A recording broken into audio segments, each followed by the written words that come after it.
Yeah, I mean, Hogberg has played in 6 games, started 4, but is posting a 952 save percentage and a 132 goals against, which is just ridiculous numbers. Yeah. And like no goals saved above expected. So it doesn't seem like he's doing anything magical out there. It's not like he's got 5 goals saved above expected in 6 games played. He's playing out of his goddamn mind. He's robbing things, right? Like an unsustainable level of play. It really just seems like, I think Anders Lee said it as well. Like he's just cool and calm in the net and he's a big boy doing a big boy job. Yeah, and that's fine. Like that's really what you want out of your backup goalie. And obviously a 952 and 132, like that's not sustainable. That's a Vezina winner, one of the best goalie seasons of all time, if he was to put that up over the course of a full year. But just having someone reliable that they could turn to has been good. And it helped last year when they had Varlamov down the stretch, and it felt like, Varlamov ended up winning the net and beating out Sorokin the rest of the way. I'm not to the point yet where I'm like, oh, Hogberg's won the net or taken the net from Sorokin. But like you said, if you could spell him a little bit more, that might do wonders for him. He is expected to make the start, Sorokin, that is, on Monday. Yeah. So then, which is fair. I'm sorry. I have to correct myself because I went into this narrative about Hogberg having a really good goal saved above expected at 0. It's not 0. I was stuck on this 5-on-4 numbers. Oh, okay. His goal saved above expected in all situations, 7.2. So he is playing unsustainable, out of his mind. That's could be very worrying that he will not be able to sustain this moving forward. I have to change whatever I said about him because it's the complete opposite. Okay, well, I'm glad we have the updated numbers to give a little bit more context then. But moral of the story, he's been good, even if he's been maybe a little bit lucky. But good is good. You take it. He's been really, really lucky. I shouldn't say lucky. He's been really good against saving 7.2 goals above expected, which is better than both of our goalies combined.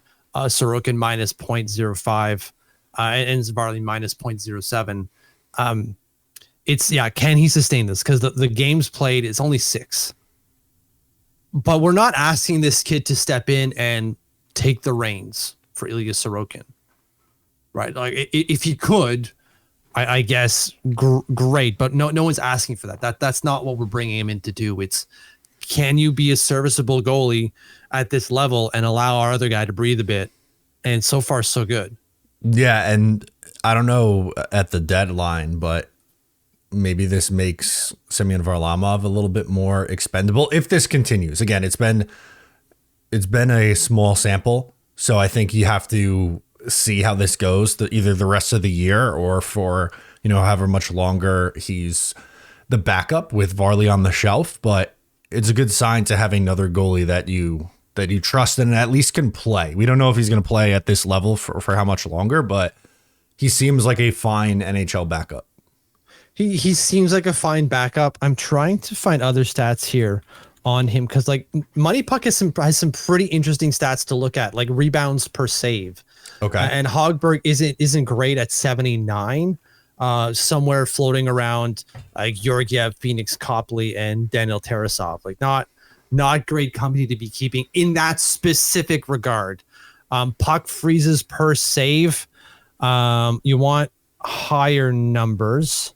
So Hogberg is 81, so it's pretty down there, but no, maybe not. He's actually pretty good. He's around Urson, Hogberg, Quick, Copley, Varlamov, in that kind of territory. So he's freezing at a decent amount like other good goalies. Like the underlying numbers seem like there might be something there for a goalie who could allow our starter to breathe a bit.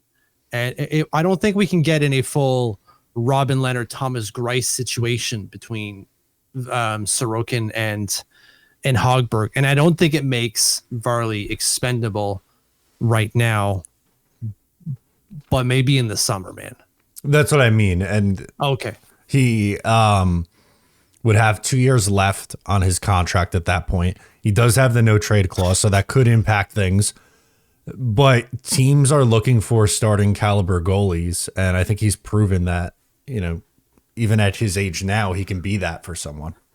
I still can't believe that Varley has 2 more years left on that contract. I thought we had 1 more year after this. Yeah, no, I know this year hasn't been great. 889 save percentage and 289 goals against. But since becoming a New York Islander, he has a 916 save percentage and 257 goals against, which half the league would probably sign up for if that was what their goalie was giving them.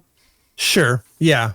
I just wish I could find see, for NHL players, if I just look up players themselves on Natural Stat Trick, I can find the age, but I can't find it for goalies, which is so dumb because I want to see if he's one of the older goalies. I think he is at 36 years old. And that's going to be a problem going forward. He's 36 now. He turns 37 in April too. Right. 37 years old with 2 more years on that contract. But the number is pretty low, isn't it? Like 275 for him. It is 275. You're right. So it's not a big number. And if the cap keeps going up, there you go. Makes it even better. He's got a modified no trade going into next year. So as of July 1, he's got a 16 team no trade list, which is still insane in the membrane to be able to nix half the teams in the league. Yeah, but if I look at it as opportunity, if there's a team who is going to be willing to start him 40 games a year, I think he might be looking for that opportunity because last year and the year before, 27, actually the last 3 years, 27, 22, and 29 games started. After when he first came here, it was 39 and 35. I just can't imagine a team who's going to be like, let's give this 37-year-old the starter job. I don't know. There's a lot of worse goalies than Semyon Varlamov who are making more money than he is too. True, but they're going to want to find, I feel like they're going to want to find someone else. And I'm struggling with like what team would need a 37-year-old starter in net. Maybe to start the year, maybe they got a hot goalie riding in the AHL, like some like Dustin Wolf type of guy, right? He's not ready for the NHL right now, but let's bring him into the AHL, have him season there for a couple of months, and then we run the heck out of Varley until this kid's ready to go. If you like that, make sure to subscribe to Up the Turnpike on Patreon for more exclusive New York Islanders content.